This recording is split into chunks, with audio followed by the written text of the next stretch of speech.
Thank you, Attorney General Lynch. This is really a significant milestone in the Department's kleptocracy initiative and in our general fight against global corruption. The complaint that was filed today really goes into great detail about the complex web of transactions that these co-conspirators used to launder billions of dollars that they stole from the people of Malaysia.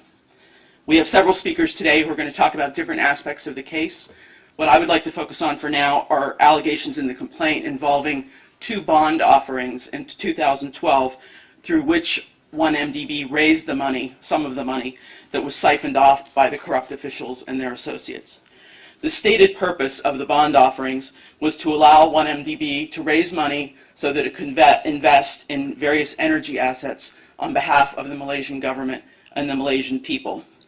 But almost immediately after receiving the proceeds of the 2 bond issues, roughly 40% of the money that was raised, which was about 1.37 billion, the 40% was the 1.37 billion, was transferred out of 1MDB's accounts and was transferred into a Swiss bank account that was in the name of a shell corporation incorporated in the British Virgin Islands.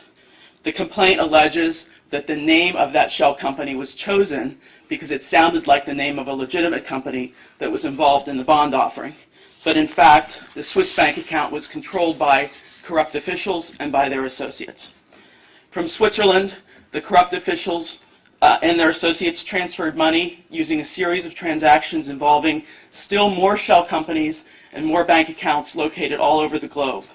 Eventually, more than $230 million of that money found its way into accounts in the names of shell companies whose beneficial owner was a close relative of a senior 1MDB official. That individual used that money to buy luxury real estate in the United States and other assets, and also used the money to fund a California-based motion picture company called Red Granite Pictures. Red Granite Pictures, in turn, used more than $100 million of that money to finance the award-winning 2013 film, The Wolf of Wall Street. Of course, neither 1MDB or the Malaysian people ever saw a penny of profit from that film or from any of the other assets that were purchased with funds that were siphoned from 1MDB. Instead, that money went to relative and associates of the corrupt officials of 1MDB and others.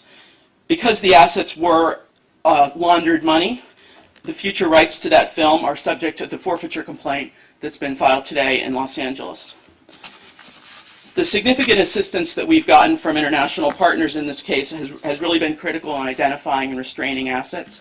And I think that international cooperation and the action we're taking today, which I said, as the Attorney General said, is the largest action taken to date in connection with our kleptocracy initiative.